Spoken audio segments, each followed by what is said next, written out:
Hello guys, welcome back to my channel Shresha Cricket Vlogs. Video start ಮಾಡಕನ್ನ ಮುಂಚೆ ಒಂದು disclaimer ಅದೇನಪ್ಪ ಅಂದ್ರೆ ನಾನು ಯಾವ ಪ್ಲೇಯರ್ನ ಅಟ್ ಮಾಡೋಕ್ಕೋಸ್ಕರ ವಿಡಿಯೋ ಮಾಡ್ತಿಲ್ಲ, ಹಂಗೆ ಯಾರು ಫ್ಯಾನ್ಸ್ನ ಅಟ್ ಮಾಡೋಕ್ಕೋಸ್ಕರ ವಿಡಿಯೋ ಮಾಡ್ತಾರೆ. ಇಂಡಿಯನ್ ಕ್ರಿಕೆಟ್ ಟೀಮಲ್ಲಿ ರಿಯಾಲಿಟಿ ಏನಿದೆ ಅಂತ ಹೇಳಕ್ಕೆ ಟ್ರೈ ಮಾಡ್ತೀವಿ. ಪ್ಲೀಸ್ ಅಂಡರ್ಸ್ಟ್ಯಾಂಡಿಂಗ್ ಮಾಡ್ಕೊಳ್ಳಿ, hope you understand. So lag ಮಾಡಿದ್ರೆ ವಿಡಿಯೋ ಡೈವ್ ಮಾಡೋಣ. ವಿಡಿಯೋ ಟಾಪಿಕ್ ಏನಪ್ಪ ಅಂದರೆ ರೋಹಿತ್ ಶರ್ಮಾ ಮತ್ತು ವಿರಾಟ್ ಕೊಹ್ಲಿ ಯಾಕೆ ಸಡನ್ನಾಗಿ 14 ಮಂತ್ಸ್ ಆದಮೇಲೆ ಸಡನ್ನಾಗಿ ಕಮ್ ಬ್ಯಾಕ್ ಮಾಡಿದ್ದಾರೆ, ಸಡನ್ನಾಗಿ ಯಾಕೆ ಕರ್ಕೊಂಡ್ಬಂದಿದ್ದಾರೆ BCCI. 2 ರೀಸನ್ ಇದೆ. ಮೋಸ್ಟ್ ಇಂಪಾರ್ಟೆಂಟ್ ಥಿಂಗ್ ಏನಪ್ಪ ಅಂದರೆ ಬ್ರ್ಯಾಂಡ್ ವ್ಯಾಲ್ಯೂ. ನಿಮ್ಗೆ ರೋಹಿತ್ ಶರ್ಮಾ ವಿರಾಟ್ ಕೊಹ್ಲಿ ಮ್ಯಾಚ್ ಆಡ್ತಾ ಇದ್ದಾರೆ ಅಂದರೆ TRP ರೇಟಿಂಗ್ ಜಾಸ್ತಿ ಇರುತ್ತೆ, ಹಂಗೆ ಸ್ಟೇಡಿಯಂಗೂ ಜನ ಬರ್ತಾರೆ ಅನ್ನೋ ರೀಸನ್ನ. ಎಲ್ಲ ಹಾರ್ದಿಕ್ ಪಾಂಡ್ಯ, ಸೂರ್ಯಕುಮಾರ್ ಇಬ್ಬರು ಇಂಜುರಿ ಲಿಸ್ಟ್ ಇದ್ದಾರೆ. ಬೇರೆ ಕ್ಯಾಪ್ಟನ್ ಮಾಡೋಕ್ಕೆ ಬೇರೆ ಯಾರು ಪ್ಲೇಯರು ಅಂತ ಕ್ಯಾಪಬಲ್ ಪ್ಲೇಯರ್ ಯಾರು ಇಲ್ಲ ಅಂತ ಹೇಳ್ಬಿಟ್ಟು ರೋಹಿತ್ ಶರ್ಮಾ ಕರ್ಕೊಂಬಂದು, ಹಂಗಂತ ರೋಹಿತ್ ಶರ್ಮಾ ಕರ್ಕೊಂಬರ್ಬೋದಾಯಿತು. ರೋಹಿತ್ ಶರ್ಮಾ ಒಬ್ಬರೇ ಕರ್ಕೊಂಬಂದಿದ್ದು, ವಿರಾಟ್ ಕೊಹ್ಲಿ ಫ್ಯಾನ್ಸ್ ಬಿಟ್ಬಿಡ್ತಾರ, ಕಾಂಟ್ರವರ್ಸಿಗಳಾಗತ್ತೆ ಅಂತ ಹೇಳ್ಬಿಟ್ಟು ಇಬ್ಬರನ್ನೂ ಕರ್ಕೊಂಬಂದಿದ್ದಾರ. ಇಲ್ಲ ಸೀನಿಯರ್ ಪ್ಲೇಯರ್ಸ್ ಇರಬೇಕು, ಅವ್ರ ಎಕ್ಸ್ಪೀರಿಯನ್ಸ್ ಬೇಕು ಅಂತ ಹೇಳ್ಬಿಟ್ಟು ಕರ್ಕೊಂಬಂದಿದ್ದಾರ. ಸೊ ಇದಕ್ಕಂತೂ BCCI ಉತ್ತರ ಕೊಡಬೇಕು. ನಿಮ್ಗೆ ಏನಾದ್ರು ಗೊತ್ತಿದೆ ನೀವು ಕಾಮೆಂಟ್ಸ್ ತಿಳಿಸಿ. ಓಕೆ, ಇವರಿಬ್ಬರು ಕಮ್ ಬ್ಯಾಕ್ ಮಾಡಿದ್ದಾರೆ, ಏನೂ ಪ್ರಾಬ್ಲಮ್ ಇಲ್ಲ. ಇವರು ಬ್ಯಾಟಿಂಗ್ ವೈಸ್ ಅಂತೂ ಯಾರಿಗೂ ಡೌಟ್ ಇಲ್ಲ. Rohit Sharma one day world ಕಪ್ಪಲ್ಲಿ T20 ರೇಂಜ್ ಪರ್ಫಾರ್ಮೆನ್ಸ್ ಕೊಟ್ಟರು. ಇನ್ನು T20 ವರ್ಲ್ಡ್ ಕಪ್ಪಲ್ಲಿ ಯಾವ ರೇಂಜ್ ಪರ್ಫಾರ್ಮೆನ್ಸ್ ಕೊಡ್ತಾರೆ ನೀವು ಸಪ್ರೇಟಾಗಿ ಹೇಳ್ಬೇಕು. ಅಲ್ಲಂಗೆ ವಿರಾಟ್ ಕೊಹ್ಲಿನೂ ಅಷ್ಟೇ, T20 ವರ್ಲ್ಡ್ ಕಪ್ ಅಂದರೆ ಅವ್ರು ಸಖತ್ತಾಗಿ ಪರ್ಫಾರ್ಮೆನ್ಸ್ ಕೊಡ್ತಾರೆ. ಅವ್ರ ಬ್ಯಾಟಿಂಗ್ ವೈಸ್ ಅಂತೂ ಯಾರಿಗೂ ಏನೂ ಪ್ರಾಬ್ಲಮ್ ಇಲ್ಲ.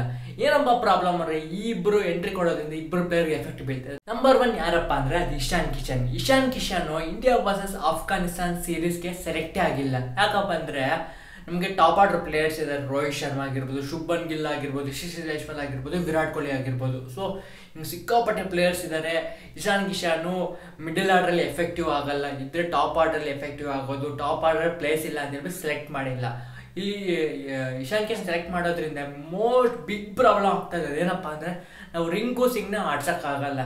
ನಾವು ಯಾಕಪ್ಪ ವರ್ಲ್ಡ್ ಕಪ್ ಸೋತೋಗ್ತಾ ಇದೀವಿ, ವರ್ಲ್ಡ್ ಕಪ್ ನಾವು ಯಾಕಪ್ಪ ಗೆಲ್ತಾ ಇಲ್ಲ ಅಂದರೆ 100% ನಾವು ಯಾವತ್ತೂ ಟಾಪ್ 5 ಮೇಲೆ ಡಿಪೆಂಡ್ ಆಗ್ತಾ ಇದೀವಿ. ಏನಪ್ಪ ಅಂದರೆ ಟಾಪ್ ಆರ್ಡರ್ ಹೆವಿ ಸ್ಟ್ರಾಂಗ್ ಆಗಿರುತ್ತೆ, ಮಿಡಲ್ ಆರ್ಡ್ರಲ್ಲಿ ಇರಲ್ಲ. ಟಾಪಲ್ಲಿ ಏನಾದರೂ ಎಲ್ಲರೂ ಸಖತ್ತ ಬ್ಯಾಟಿಂಗ್ ಆದರೆ ಚೆನ್ನಾಗಿರುತ್ತೆ. ಯಾವಾಗ ಟಾಪ್ ಆರ್ಡ್ರಲ್ಲಿ ಏನಾದರೂ 2 ರಿಂದ 3 ವಿಕೆಟ್ ಬಿದ್ದೋಯ್ತು ಅಂದ್ಕೊಳ್ಳಿ, ನೆಕ್ಸ್ಟ್ ಇರೋ ಬ್ಯಾಟರ್ಸು ನಮಗೆ ಲೋಯರ್ ಆರ್ಡರ್ ಆಗಿರ್ಬೋದು, ನೆಕ್ಸ್ಟು ಬೌಲರ್ಸ್ ಆಗಿರ್ಬೋದು, ಯಾರೂ ಬ್ಯಾಟಿಂಗ್ ಆಡಲ್ಲಪ್ಪ, ನಾವು ಲಾಸ್ಟ್ವರೆಗೂ ನಿಂತು ಆಡಬೇಕು ಅಂತೇಳ್ಬಿಟ್ಟು ಸ್ಲೋ ಆಡಿಬಿಡ್ತಾ ಇದ್ದಾರೆ. ಅದೇ ನಿಮಗೆ ನಂಬರ್ 6 ಒಬ್ಬ ಮ್ಯಾಚ್ ವಿನ್ನರ್ ಪವರ್ ಹಿಟ್ಟಿಂಗ್ ಮಾಡೋ ಪ್ಲೇಯರ್ ಇದ್ದರೆ ಇವರು ಅಗ್ರೆಸಿವ್ ಆಗಿ ಆಡ್ಬೋದು. ಯಾಕೆ ಅದು ರೀಸನ್ ಚೆನ್ನಾಗಿ ಗೊತ್ತಿತ್ತು ಯಾಕೆ BCCI ಪದೇ ಮಿಸ್ಟೇಕ್ ಮಾಡ್ತಾ ಇದೆ ಆಗಿರ್ಬೋದು, ಇಲ್ಲ ಟೀಮ್ ಮ್ಯಾನೇಜ್ಮೆಂಟ್ ಆಗಿರ್ಬೋದು. ಯಾಕೆ ಶುಭ್ಮನ್ ಗಿಲ್ ಮೇಲೆ ಅಷ್ಟು ಟ್ರಸ್ಟ್ ಇರ್ತದೆ ನನಗಂತೂ ಗೊತ್ತಿಲ್ಲ. ಶುಭ್ಮನ್ ಗಿಲ್ ಈ ಸೀರೀಸಿಂದ ಡ್ರಾಪ್ ಮಾಡಿ ನೀವು ಇಶಾನ್ ಕಿಶನ್ ಏನಾದರೂ ಅದೇ ಶುಭ್ಮನ್ ಗಿಲ್ ಪ್ಲೇಸಲ್ಲಿ ಹಾಕಿದ್ದಿದ್ರೆ ಸಕ್ಕತ್ತಾಗಿರ್ತಾ ಇತ್ತು.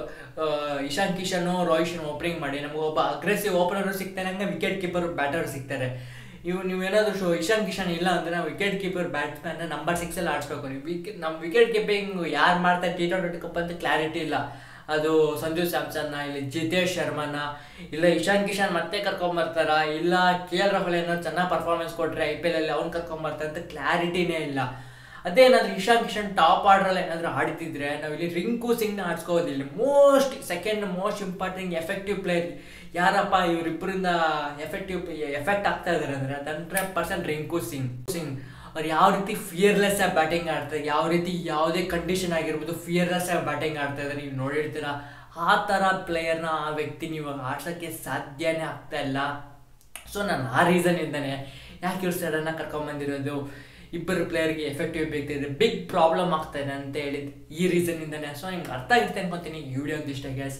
ಈ ವಿಡಿಯೋ ಬಗ್ಗೆ ನಿಮ್ಮ ಕಾಮೆಂಟ್ ಸೆಕ್ಷನ್, ನಿಮ್ಮ ಒಪಿನಿಯನ್ ಹೇಳ್ಬಿಟ್ಟು ಕಾಮೆಂಟ್ ಸೆಕ್ಷನ್ ತಿಳಿಸಿ. ಸಿಗೋಣ ಗ್ಯಾಸ್ ನೆಕ್ಸ್ಟ್ ವಿಡಿಯೋ ಅಲ್ಲಿ. By guys.